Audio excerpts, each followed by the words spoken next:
This meeting is being recorded. Oh, we're back to the double. This meeting is being recorded, which is good for those of us in our 50s who have problems remembering such things. Welcome, everybody. Today is Sunday, March the 12th, 2023. You are watching or listening to another edition of Forward Maryland, and having suddenly found my podcast voice, I'm Bill Woodcock. And good morning, everybody. I'm Steve Hunt. And Steve, our question of the day is, how are you feeling with the announcement from Colorado Congresswoman Lauren Boebert that at the age of 36, she is going to become a grandmother as her 17-year-old son and his 15-year-old girlfriend are expecting their first child? I feel like Adam Frisch should have called the Colorado Secretary of State and asked him to find the 592 votes that he needed to actually keep her in Colorado District 3. That's how I feel about it. Yeah, I mean, it is what it is, but hopefully, again, I know Mr. Frisch is running again. He's already announced he's already raising money. And so, you know, hopefully by the time that this grandchild is in preschool, you know, she could be a doting grandmother in Colorado and out of all of our lives, except for, you know, as a commentator on Fox News, which for me means she's out of my life.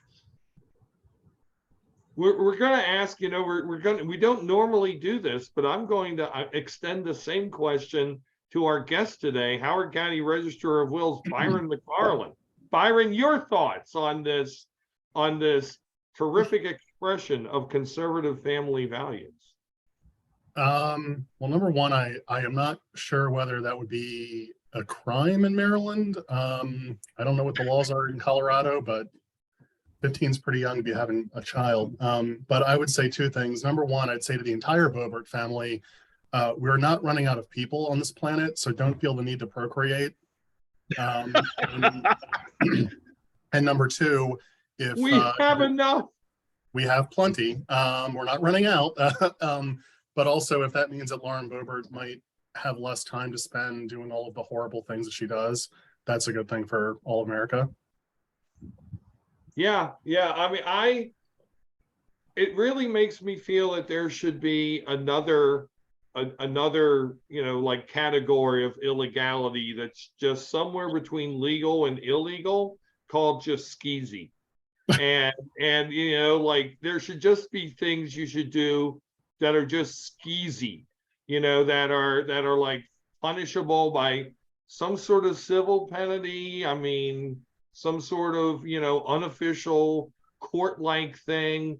I mean, I'm thinking also Gen X hipsters fall into this category. I mean, guys our age who are wearing little newsboy caps, scruffy beards, tweed jackets, you know, acting like they know what's up.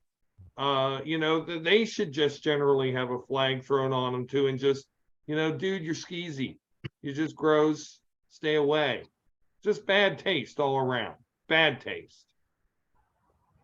So with that, we introduce somebody who is not skeezy, someone who is always classy and is, in my book, the best Register of Wills in the whole damn state of Maryland, currently in his 4th term, serving as the Register of Wills for Howard County, the aforementioned Byron Macfarlane. Byron, welcome to the show.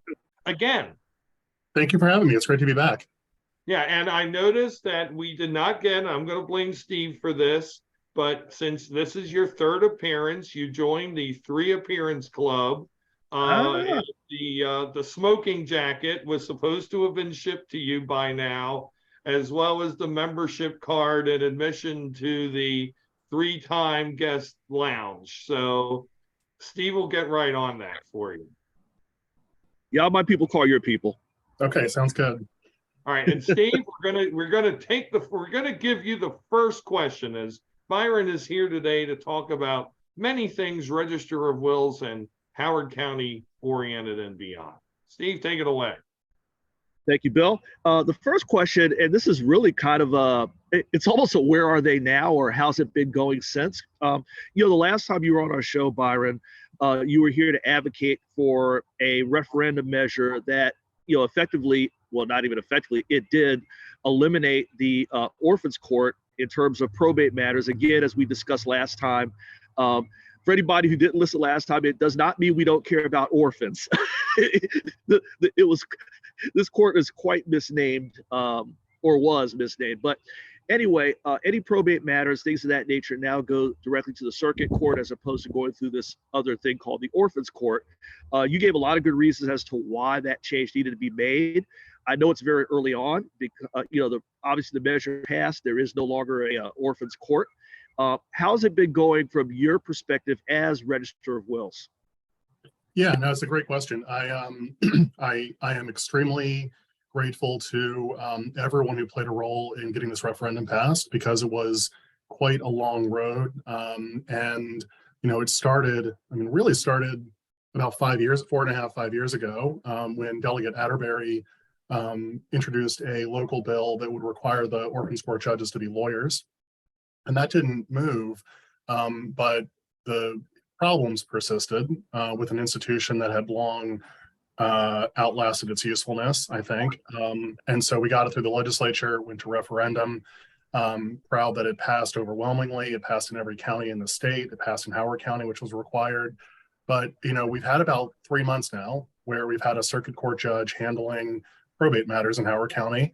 And just to take a snapshot, we looked at the last 2 months of the elected partisan part-time court and the first 2 months of the circuit court.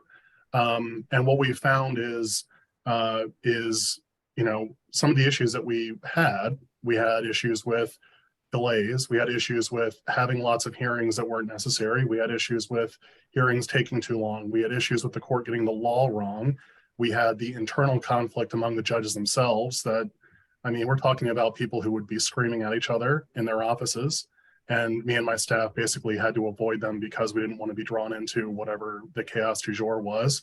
And so fast forward, and what we have found is that the circuit court is dealing with matters under the orphans court. It would take them 13 to 14 days to rule on something we put before them. With the circuit court, it's been 3 to 4 days. So we're talking about a quarter of the time.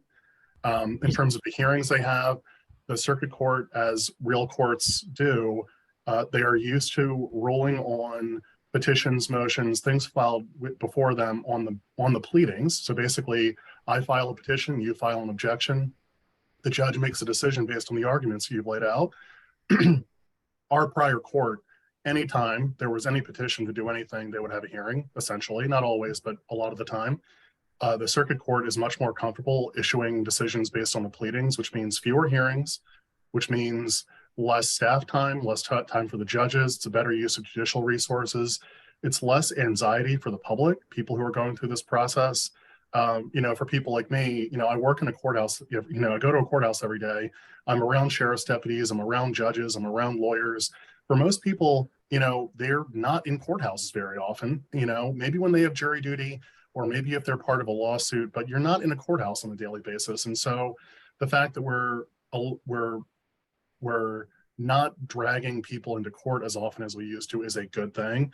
And the last thing is money, is that, when we have a hearing and our court, our prior court, to justify their own existence, was very methodical and they very much kept track of how many hearings they were having. So they actually, I would say, they had hearings for the sake of having hearings to justify them having a job.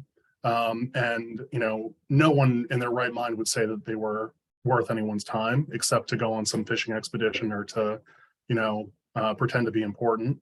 And so now, people don't have to show up. They don't have to deal with the anxiety of being in front of a judge and armed sheriff's detectives or sheriff's officers.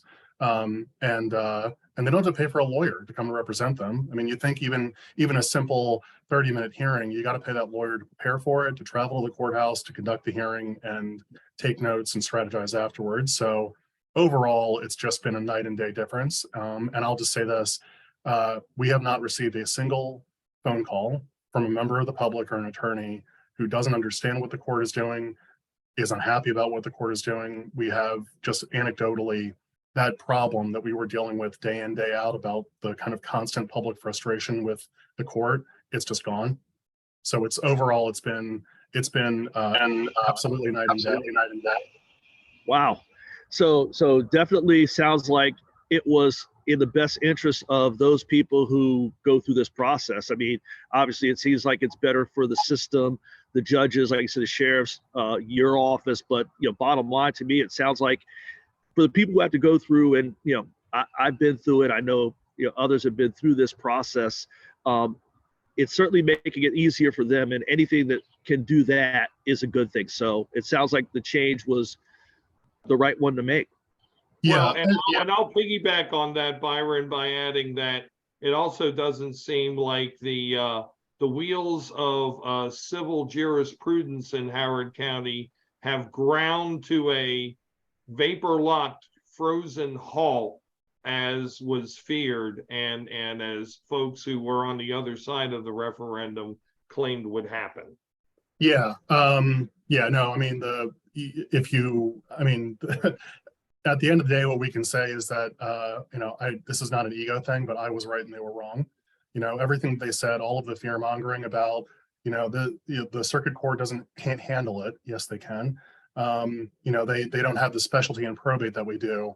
Well, even though they don't deal with it every day, they're actually better at it than you are.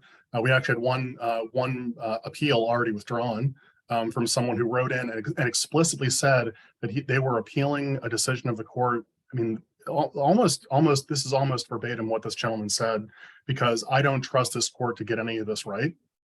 That's a pretty damning indictment of the court of law. So, I mean, we're already seeing we've seen one appeal go away. We've had no appeals to anything so far.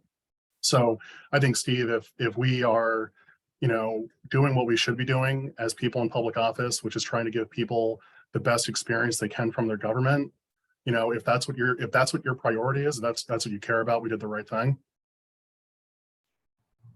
Great. Well, appreciate that, and appreciate the update. And like I said, glad to hear that not only did the wheels not get ground to a halt, but it sounds like they're operating even better and more efficiently. Bill, I'll turn it over to you for next question, if you want to jump in there. Oh my goodness. Well, I'm gonna change gears. I'm gonna change gears well, not entirely, but Byron, as I've been telling a lot of people on these podcasts in recent weeks, I'm going back and I'm compiling I've compiled all the best and all the greatest hits of my blog into a couple of volumes, which will soon be available for purchase. And one of the things that I'm tracking is the political career of one Byron Macfarlane, which I wrote about quite extensively, going back from your original election to Orphans Court. Oh my God! I did it again, Steve. Your original election as Register of Wills, your narrow win over Kay Hartlib, to all of your successive elections. And so, outside of the issue of the referendum, how are you finding term number 4 so far? Yeah, I appreciate that, Bill. I think, if you asked me 13 years ago if I would have just been reelected with no opponents to my 4th term in this office, I'd tell you you're crazy. But what I found is that I really like the job. I get to go to work every day and help people and cut through what can often be obnoxious bureaucratic morass to try to make things easier for people. And it's very rewarding in that sense. I love my staff. They're all great people to work with. I also, as an elected official, I kind of tell people, I get to pick my coworkers. Very few people get to do that. So I get to pick the people I work with, which is really great. But what I've found is that, every year I find new, I'm constantly searching for ways to make our office work better internally, but also to make reforms that change probate in the state overall. And I kind of just keep finding new things to pursue. And so this year I'm working on legislation that's passed both chambers of the legislature that would allow for e-filing in probate, something we're trying to move towards in the next year or two. We're working on it in the back end technologically to create a system that can do it. And kind of parallel to that, we're working on changing the law to let us use it once it's implemented. And so that's moving forward. And we're also working on legislation to update our intestacy laws. And intestacy laws are the laws that determine what happens if someone dies without a will. And most of these laws were written over 50 years ago, and they don't really reflect how families are made up these days. They're like really oddly stingy in terms of what spouses inherit, which is really weird. And there are some parts of the law that don't make a lot of sense to the average person. And I think it's really important, especially when someone's dealing with the death of a loved one, that they don't feel like they're getting any curveballs. And I'll give you one example. If you die in Maryland without a will and you're married and you don't have any children, but you have living parents, your spouse gets $40,000 plus half of the rest of your estate, and your parents or parent get the rest of it. But that's only if you were married less than 5 years. If you were married at least 5 years, your spouse gets everything. And when the legislature made that change a few years ago, I said, we're going to have people come to the office who are married 4.5 years and Right. are going to feel slighted by this requirement. And within 6 months of that law changing, that happened. We actually had a woman come into my office. They were married 4.5 years. And I don't actually even think that's constitutional, because you're creating a distinction without a difference. What's the difference between someone who's been married 5 years versus 4 years and 11.5 months? And that was done because people put this sort of like artificial value in marriages only because of the length of the marriage.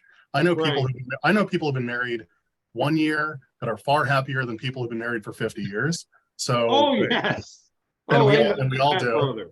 So in just as one example, we get rid of that. I think everyone assumes if I'm married and I don't have any children, my spouse gets everything. So we're trying to make changes like that. And the other part of that bill that I think is really exciting is establishing a domestic partnership registry in Maryland. There are a lot of states in DC, I think Oregon, Massachusetts, California, Colorado have an actual official domestic partner registry. Maryland, we kind of skipped over that to get to marriage equality last decade, which I think was the right thing to do. But now we're going to fill in that gap of people between people who are single and people who are married, because as we all know, there are an awful lot of people these days who choose to partner instead of marry for a lot of different reasons. I have an attorney here in the county who tells me I'm the only Democrat he's ever voted for, which is a nice little feather in my cap. But he always tells me about an older couple that are clients of his who, it's a widow and widower. One is Orthodox Jew, one is devoutly Catholic, and they simply can't agree on how to get married. So they're long-term partnered. Aside from having a will that can be really expensive, they could come to their local register of wills, become registered domestic partners, and then if one of them dies without a will, they'd be treated the same as a surviving spouse. So they'd have the same inheritance rights, all that kind of stuff. So, I think over time, I've just found that there's a lot of more work to be done, and I feel really good about what happened last year, because we not only modernized our orphans court system, we also updated all of our probate fees so that we had this really regressive fee schedule that was based on the value of the estate. And I worked with Delegate Terrassa for 2 years to get a bill passed that basically levels the playing field so that someone with a $10 million estate or a $10,000 estate pays proportionately at least the same fee. And what we did by leveling the playing field and making people at the higher end, people with estates in the millions, tens of millions. We have an estate right now that's over almost $300 million, if you can believe it. And so just by making them pay their fair share, we eliminated fees on what we call small estates. Those are all estates under $50,000. And just since that law went into effect last October, we've had almost 300 families in Howard County and over 7,000 families in Maryland pay no probate fee on the process that they go through. So I'm finding ways that we can, I wouldn't keep doing this if I felt like I was just treading water. I'm here because I'm finding ways to continue to be engaged and try to help people not only in Howard County but across the state. Yeah. So I'm Well- glad. I'm glad though. Hold Okay. on, Speedy Go, Bill. Gonzalez. All right, so I'm glad to hear you talk about that, Byron, because I'll share this with you. And I had no idea we were going there today, but we went there for a reason, and that's good. Domestic partnerships. I thought I was dating somebody in 2018 to 2020 who we had considered going into a domestic partnership, except there was a problem. I lived in Maryland and she lived in Virginia. And we were interested in having a partnership where we would both maintain our own properties, but yet we were legally, responsible and accountable as if we were spouses, and neither of us had the desire to get married. But I mean, this lady came to see me when I was in the emergency room. I trusted her to speak on my behalf if need be. But we couldn't find a way to get it done because we lived in different states, and it ultimately wound up being a reason why we didn't continue the relationship, because we couldn't really take it any further. So I hear you, and I think that, if I'm a person with that problem, I'm sure there are a lot of people who are having, similar issues. I mean, as you said, long-term partners who wish to have the legal responsibility but aren't necessarily interested in the M word.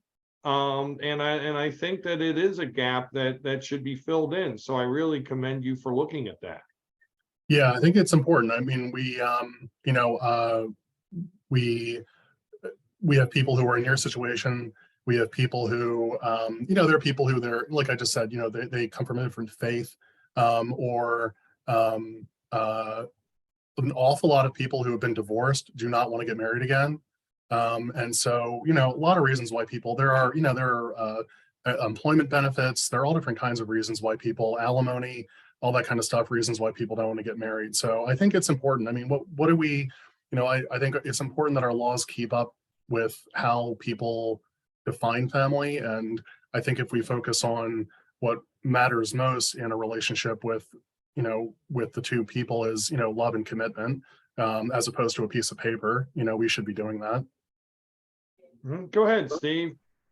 No, I won't belabor the point. I was just going to say that I was shocked when, and by the way, the Senate bill, I don't know what the House companion bill is, but if anybody wants to look it up, the Senate bill is SB, if my phone will come back on, 792 is the Senate bill that Byron's referring to. And I was just shocked that this was still necessary. And Byron, glad you explained that as part of marriage equality, it got skipped over, because I just remember 20 years ago being at a company and we were fighting with our healthcare company or a provider to include domestic partners in health coverage. And, then there was, okay, to include domestic partners in hospital visits, and then powers of attorney. So it just seems like all these things keep creeping up in terms of domestic partnerships that, again, to Byron's point, laws that were written 100 years ago. So I'm glad to see that we're making progress, even though it seems to be incremental at best. But again, Byron, great work to work with others to find that. And just another example of how active our Register of Wills is outside of Howard County. He is not just sitting in our, I will say, lovely new-ish courthouse. It is beautiful, by the way. But very active in Annapolis. I don't know the bill number. I couldn't find it quickly enough this morning, but I know you're working on another bill that creates an investment fund. I believe it's $500,000 to just provide services for low-income Marylanders who maybe aren't familiar with the process of getting a will and getting some of those documents in place. So many people, to your point earlier, Byron, who have died without leaving a will, and then it just becomes an issue. So talk about that one real quick, and why you decided to get engaged in that particular piece of legislation. Yeah, that's a excuse me. I'm glad you brought that up, Steve. It's House Bill 760, Senate Bill 351. In the House, it's being sponsored by Delegate Elizabeth Embry, newly elected delegate. As those of you who watched, paid attention to one of the last couple of mayoral races, she did run for mayor Baltimore. And the Senate bill is sponsored by Mary Washington, who's been a friend of mine for a long time. We both got elected the same year. Excuse me. So Senator Washington and I have been friends for a long time, and she reached out to me about this bill. Wasn't the first time we had a conversation, I think, about legal services to people at the lower end of the economic ladder. And so what this would do is create a $500,000 grant to the Maryland Volunteer Lawyer Service. Or I'm sorry, it's the Maryland Legal Services Corporation, which is a state-created nonprofit that doles out money to other legal service nonprofits. And this would be for individuals who are 60 years old or older and have income up to 50% of the median income in Maryland. For a single person, that's like $32,000. For a family of four, I think it's like $60-some thousand. But it really is to make sure that people at the lower end of the economic ladder get the assistance they need. What all of our legal services folks tell us is there is plenty of work to be done. They have plenty of potential clients. They simply do not have the resources to hire enough lawyers to do the work. And so this would, they could hire a lawyer, they could hire some paralegals and help more people get some estate planning done. And I can say, it is people who have smaller estates and people at the lower end of the economic ladder who are more likely to go through probate, and they're more likely to go through the intestacy procedures I was talking about earlier. So to the extent to which we can keep people out of it, that's great. That's ideal for them. So I think that these kinds of investments are really worthwhile. This would keep a lot of people out of a process that can feel daunting. So I'm really excited that they have sponsored this. I hope that it moves. I know anything that has a price tag on it always draws extra scrutiny, but making sure that people we're talking about people, if you're an individual making $32,000 a year, you do not have the disposable, if you can even make your rent, right? You do not have the disposable income to pay a lawyer $2,000 to write a will or trust for you, right? That's a barrier that we hope we can get some people to overcome. No, that's great. And you're right. It's so funny. People think about, Maryland and obviously places like Howard County, Prince George's County, Montgomery County, there's all these measures and surveys and rankings that, you just think, oh, Maryland's filthy rich, just like people think Howard County is filthy rich. And we don't have lower income people who don't have access to services, not because they don't know about them or don't know where to find them, but just don't have the means. So that's a great acknowledgement that we do have folks who need help. And you're right, it helps the system, because like you said, if you can keep people out of the probate process, that again makes the process go smoother, because you're not having people come in because things are being dealt with outside of the system and being dealt with successfully. So sounds to me, again, it's another win-win for those people who need those services and for the system itself that doesn't get bogged down with matters that could have been settled beforehand. So is there any other, I know, Bill, you've got some things you want to get into. Yeah, and we need to, I think we need to move along, because I think we want to be slightly mindful of time. But the other question I wanted to ask before we got to the sordidity of Howard County politics was Byron, I know it hasn't even been 60 days yet, but it does seem that we do have a very activist new administration. And I was wondering if you, and I know you're also involved on the state level with the registers of wills, if you have any impressions upon this governor and this administration and, their thoughts towards the types of issues you look at. Yeah, I think it's a new day, and it's a new day in Maryland with Governor Moore. I more directly interact with the comptroller's office and to some extent the attorney general's office. I remember I ran into Brooke Learman down in Annapolis. I think this was like 4 years ago. I think it was right after the last election, and her name had started. There was some buzz around her possibly running for something. And I just walked up to her and I was like, Brooke, I'm a big fan of yours. Whatever you run for, count me in. And I'm really glad that she ran for comptroller, because she has been super engaging with people in local government. The registers of wills have a special relationship with the comptroller's office. because of our collecting of the inheritance tax.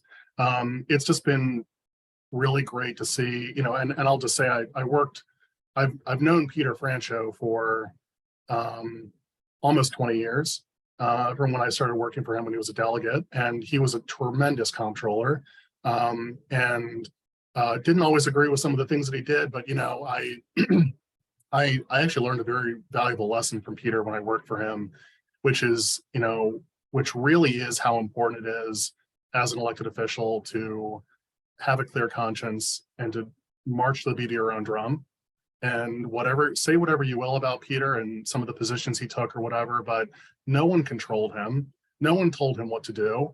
And I have tried to model my own career after his, because, like last year with this orphans court issue, the safe thing for me to do would have just been to wait out these judges retiring and just make do with a crappy system.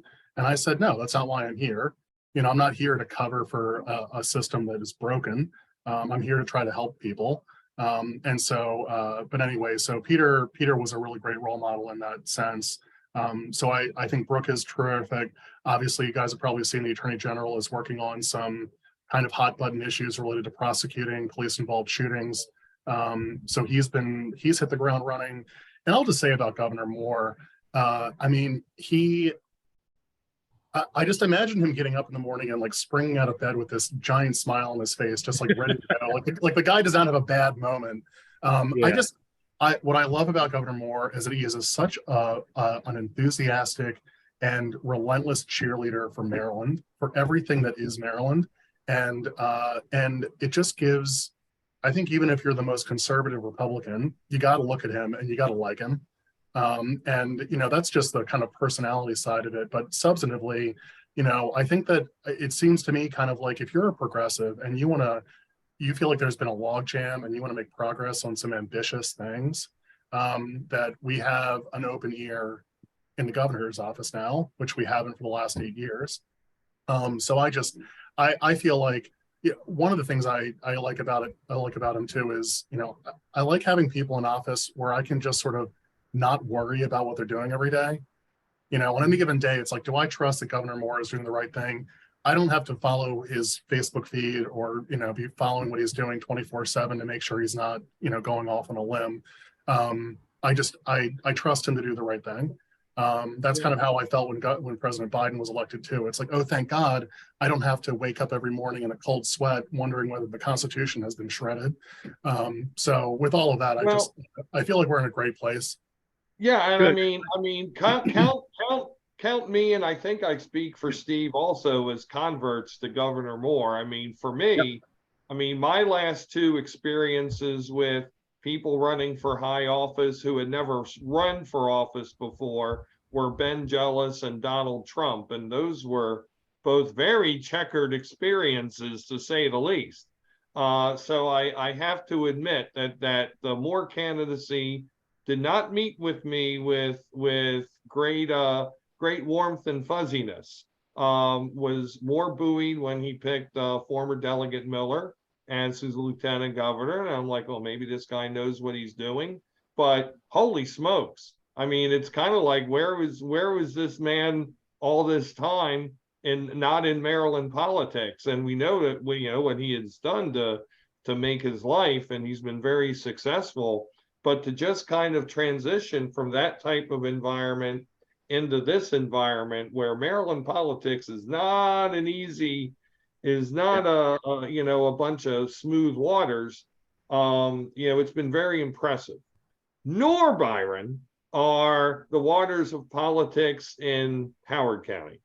So Steve and I have been watching with some bemusement some of the local issues going on in the county, from the ever popular wrangling on the school board, where now there's a new member. And why am I blurring when I'm talking about this new member? There we go, who replaces one of our more, shall we say, irascible members. This issue with the county auditor and their, let's be charitable and say, incredibly high level of curiosity regarding this Alpha Kappa Alpha event. you know, and other matters going on in the first, you know, 129 first 100 days or so of our second Ball administration. What you know, are there any things that are going on here that strike you, or any things you have opinions on, any waters in which you're willing to wade, kind sir? Well, I'll just say, one of the things I like about my job is that I'm in an executive role, so you know I don't have to, when I want to change policy or I want to, you know, create guidance for my staff. I'm a very thoughtful policymaker, and I'm very deliberative. I'm very much a consensus builder, but I don't need a legislative body to give me an okay, which is a really great benefit in terms of, you know, helping people. I think generally, take a step back from any one of these particular issues. It seems like there's a lot of unrest and a lot of conflict. I think a lot of kind of unforced errors. If we look at our council, if we look at the school board, and more recently look at the CA board of directors, which I think is an important issue for us to cover as well. You know, we've got a completely dysfunctional board of directors that has now led to the departure of an extraordinarily popular CEO. I don't know who would want that job now. I mean, we're really in a bad place as Columbia residents, and this is not some kind of backroom, you know, Columbia Association issue. I mean, what happens with the future of the Columbia Association affects all of Howard County. Let's keep in mind that all of our trails and parks and lakes and everything in Columbia, they're paid for by those of us who are Columbia residents. They're not maintained by Parks and Rec. You know, we pay for it and the entire county benefits from it. You know, I remember as a kid growing up in Ellicott City and West Friendship, you know, driving to Lake Kinnamakundy and walking around the lake. We didn't pay for that. Columbia residents paid for that. Right. And so the future of this city, we're talking about 1 in 3 Howard Countyans lives in Columbia. And, you know, where else are you going to go to shop? You know, where else are you going to go to, you know, go to an ice rink or something? It's all right here in Columbia. And so I'd say kind of big picture, you know, what's going on with these institutions that is leading to this kind of we're just it almost feels like we're hobbling from one crisis to the next. And this latest issue with the county auditor, you know, I'd say, you know, sometimes I think about this, you use the word bemusement, sometimes it's horror, you know, it's how on earth did this happen? And what is very frustrating to me is, you know, and I'm gonna, you guys will get this reference. I think a lot of people my age wouldn't get it, but you may remember a mayor of Baltimore who had a famous phrase that was "Do it now." Our former comptroller and mayor of Baltimore, when William Donald Schaefer would call in, you guys may remember this. He would call in department heads to meetings, and he'd ask, like, why haven't we gotten these potholes fixed? Why haven't we built this? And they'd give all their, you know, mumbling excuses. And he said, "Do it now, get it done." And here we have an issue where the county auditor, I don't know him personally. I have read enough to know, I've seen enough. Okay. There was a protest in front of the county government building. It was on the 6 o'clock news. I don't see how he can possibly remain in this position. And you have 3 of the 5 council members who are saying, I've seen nothing from Councilman Youngman. Councilmember Young, my council member, is her characteristically tone deaf, dismissive, completely, you know, out to lunch, nothing to see here, don't worry, we'll take care of it kind of attitude, which gives the community nothing. Yeah, Byron, just to interrupt, I believe we talked about this on our podcast, and I referred to her as our Susan Collins. She's very I call her Council Karen. That's what I call her. I mean, I hope that this is her last term in office, because to represent a district like mine, she does not get it. You know, she is the most racially tone deaf white elected official in Howard County. And for such a diverse district, it's really shameful, and for such a diverse county as well. But anyway, and then Councilmember Walsh has basically said he can stay if he's a good boy. I don't mean to be, you know, dismissive of what she said, but it's basically like, well, he might be able to stay. People, we have a serious problem here. There was some serious wrongdoing. We know for a fact the county auditor lied to individual council members. That loss of trust, you can't get past that. I'm sorry. He's got to go. And this is just, I think generally in Howard County, we get so fixated on more, wider, more holistic, more kind of nuanced, novel fixes, and we avoid doing what is staring us in the face. We have a clear problem, a clear solution, which is that this person cannot continue in this role. Resolve that now, and then we can talk about clarifying what their duties are, as council members Jones and Rigby have endorsed. I know Councilmember Walsh is talking about the concept of creating an office of the Inspector General. That is all not an immediate issue. The immediate issue is having someone who continues to draw a paycheck who has done something that is wildly inappropriate.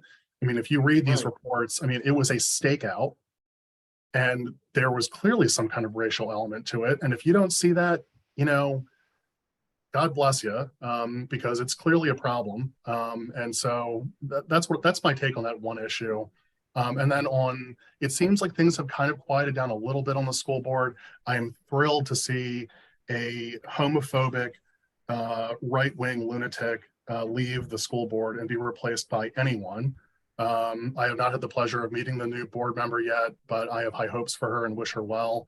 And then when it comes to CA board of directors, we've got some serious problems here. We have ethical problems, we have legal issues, we have the use of tens or hundreds of thousands of dollars of CA dues for outside legal counsel. If anyone can explain to me why we have this hodgepodge election system for our CA board of directors, we have got to be able to do a better job. Why do we have 10 villages and each of them has a different term limit for their board member.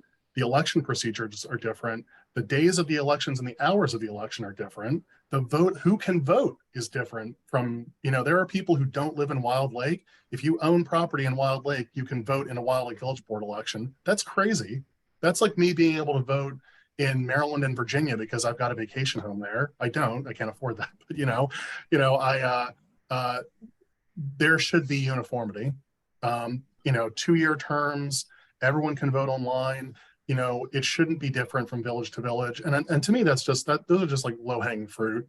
Right. But I'm always, just as I did with the orphans court, sometimes we have personality problems. Sometimes we have, if we think about it hard enough, deep-seated institutional problems.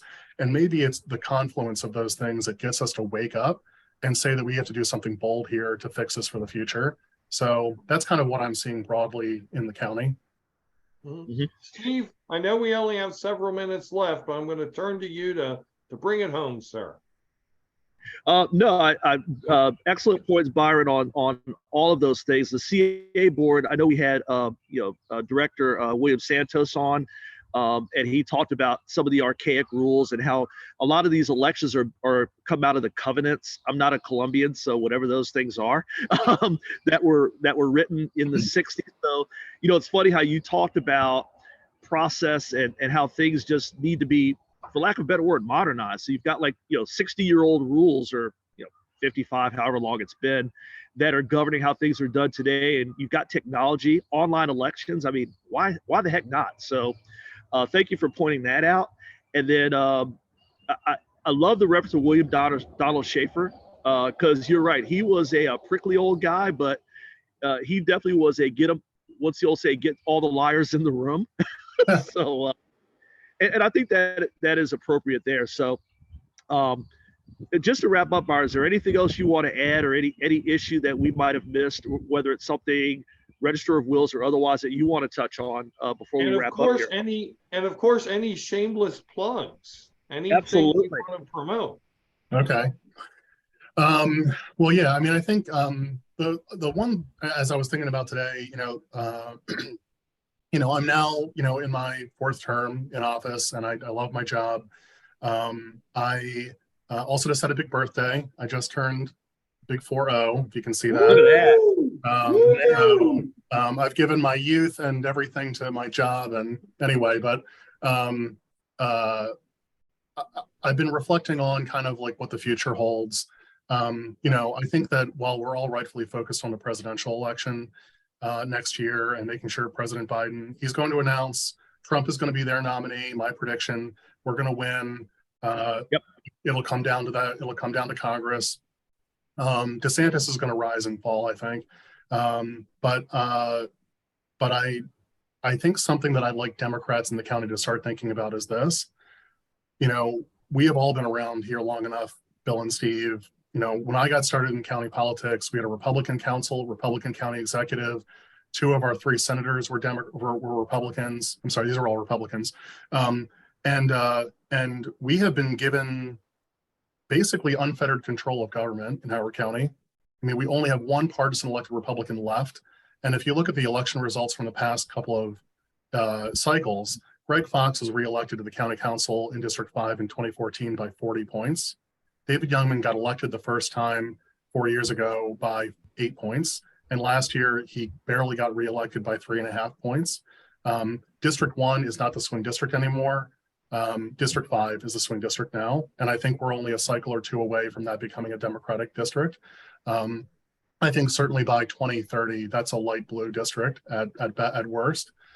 So this is the question for us as Democrats. We don't have anyone else. To blame. If we want to, we can't blame anyone but ourselves for inequity in our county, for the cost of living, for teacher recruitment and retainment. It's up to us, and we've got to decide for ourselves. And I think we talked about this on the last time we were together, which is sort of what are the dividing lines in our party, and who prevails, in the next couple of cycles, because next time around we're talking about probably 2, maybe even 3 members of the council. You want to talk about it, there being dysfunction now, wait until all of them announce their campaigns for county executive. And how does the council get its work done in that environment? But 3 out of our 3 senators are Democrats, 8 out of our 8 delegates are Democrats, the courthouse is Democratic. And again, we're at a point where I think we need to think about what direction we want to go in. And I hope that is a direction where we're a little bit more ambitious in the sense of what we can accomplish for everyday people, especially people who are often kind of forgotten in the process. Like the people I talked about with this access to legal services. We for every McMansion we have in Howard County, we've got a couple of single working moms who are struggling to make ends meet, and we don't think about them as much as we should. They're the ones we need to be looking out for. And also, how do we keep people here? Most of my high school classmates have left and are never coming back. And I kind of say, like, I'm the one who stayed behind to try to keep improving our community. I've got some classmates who got into teaching, which is really great. But what do we do to move forward?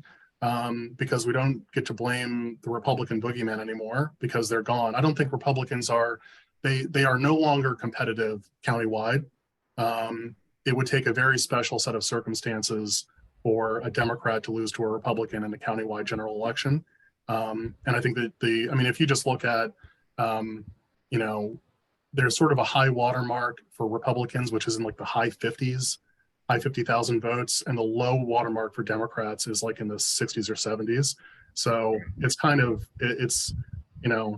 if Republicans want electoral success, if they need that in their lives, Carroll County is right down the road. And I got a family in Carroll County, love Carroll County, but if you want a different kind of leadership in your local party, you're not going to find it in your local government. You're not going to find it in Howard County. So, and the last thing I'll say is, again, being mindful of time, it's, we certainly have some schisms in the local party. And I think, number one, what direction do we want to go in? And number two, who may be able to somehow bridge that divide? Because I do think there is a way for people who are in the Liz Walsh camp and people Christiana Rigby camp to find some common ground. There's got to be something. And I think about my tenure as register, and I think about some of my colleagues, and the work we do isn't overtly political or ideological, but some of the colleagues that I have the best working relationships with are they are very conservative MAGA Republicans, and we don't talk about politics, or when we do, we kind of touch on it and get away from it as quickly as possible. But we focus on the kind of like, we don't agree on all of this, but we agree on this, finding that commonality to move forward. It has, I think, been a kind of a hallmark of my tenure.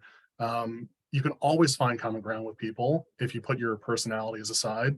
And it's disappointing to me the extent to which we haven't seen enough of that in various aspects of our local county government. So just some parting thoughts on the future of the party. Well, and they're great thoughts, and unfortunately, we're right up against time. So, and I don't know if we'll have time in the next 2.5 months to have you here again, Byron. But you do bring up a great point, which is in a county where there's one party rule, how can there be such gaps, and how can there be so many forgotten people? And, I mean, as you've been an observer here in this county as almost as long as Steve and I have, and that's just a function of age, not a function of anything else. But we do have 2, maybe 3 Democratic parties within this one.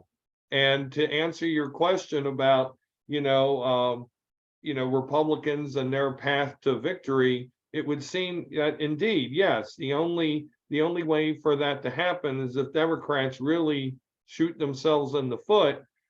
And yet we do have quite the propensity to do that circular firing squad mentality that President Obama and others speak of. So, yeah.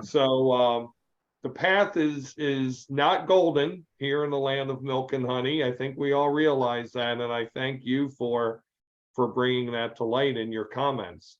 Steve, do you have anything to say in closing? No, well, I do, but not a whole lot. Just thank you to our guest. There's a reason why our Register of Wills is a 3-timer on this podcast, because of conversations like these. We could carry on for a while, but appreciate the time, appreciate the insight. You hit the nail on the head. So thank you very much. And that smoking jacket will be delivered to you by courier. Terrific. No doubt. Byron Macfarlane, thank you again. It's been a pleasure, sir. Always an honor. Thank you, guys. Really appreciate it. Thank you. And for Steve Hunt, my name is Bill Woodcock. You have been watching or listening to another edition of Forward Maryland. Have a great rest of your weekend and a terrific week, everyone. Take care.